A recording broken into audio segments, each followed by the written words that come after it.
बघा याला करटुले म्हणतात. आपल्याला ही करटुल्याची भाजी करायची आहे. तर हे पहिले डोंगरांमध्ये यायचे, तर आता आपल्याला मार्केटमध्ये पण हे भेटतात. तर बघा आता मी हे चिरून घेते, स्वच्छ धुवून घेतलेले आहे. बघा या पद्धतीने असे आपल्याला चिरायचे. अशा बारीक बारीक हे चिरून घ्यायचे मस्त. आणि त्यानंतर यात जर जाडसर बी असेल तर ही बी पण काढून घ्यायची, कडसर लागू शकते. कवळी असेल तर काही नाही. बस आता बाकीचे मी ह्याच पद्धतीने चिरून घेते. तर बघा इथे आपल्या अशा पद्धतीने करटुले चिरून झालेले आहे. आता आपण पॅन ठेवलाय, तेल टाकू 2 चमचे.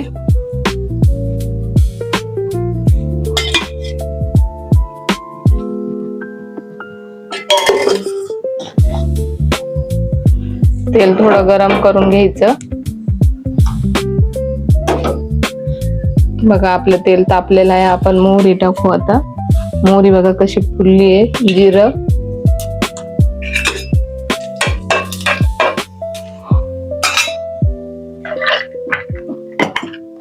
त्यानंतर 2-3 लसणाच्या पाकळ्या,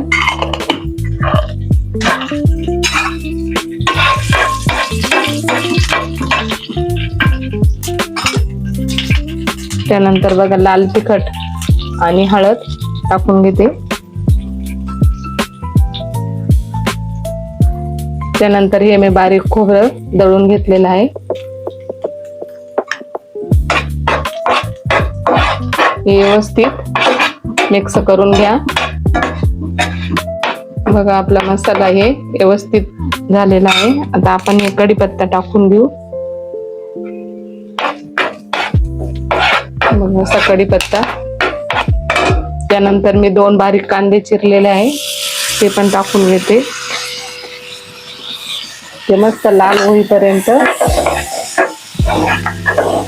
कलर बदलेपर्यंत आपण त्याला तळून घेऊ व्यवस्थित. तर बघा आपला कांदा परतलेला आहे. आता आपण थोडं शेंगदाण्याचं कूट टाकून घेऊ. मी थोडा जाडसर दळून घेतलेला आहे. हे पूर्णपणे मिक्स करून घेऊ आता.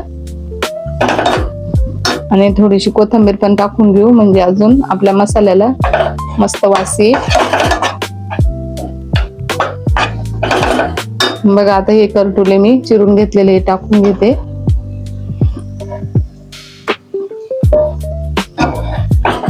आता पूर्णपणे व्यवस्थित मिक्स करून घेऊ.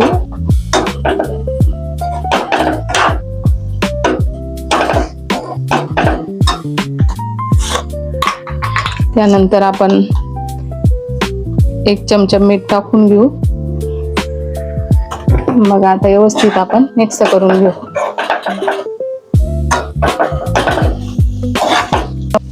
तर बघा आपला हा मसाला करटुल्याला पूर्णपणे मिक्स झालेला आहे. आता एकदम मस्त आपण 10 मिनिटे असे कमी गॅस करून शिजून देऊ. आणि थोडस पाणी टाकू, म्हणजे आपलं खाली लागणार नाही. अर्धा ग्लास पाणी. आणि आता आपण हे असंच 10 मिनिटे झाकण ठेवून देऊ. गॅस मिडियम ठेवा. तर बघा आपल्याला 10 मिनिटं झालेली आहे. आपली करटुल्याची भाजी तयार आहे. बघा किती मस्त पाणी सुटलेलं आहे, तेल सुटलेलं आहे. बघा एकदम मस्त झालेली आहे, चविष्ट. तर आपली भाजी तयार आहे. तर आपण आता ही बारीक चिरलेली कोथिंबीर वरून टाकून घेऊ मस्त. तुम्ही एकदा ही भाजी नक्की करून बघा. आवडली असेल तर व्हिडिओ लाईक करा. Bye bye.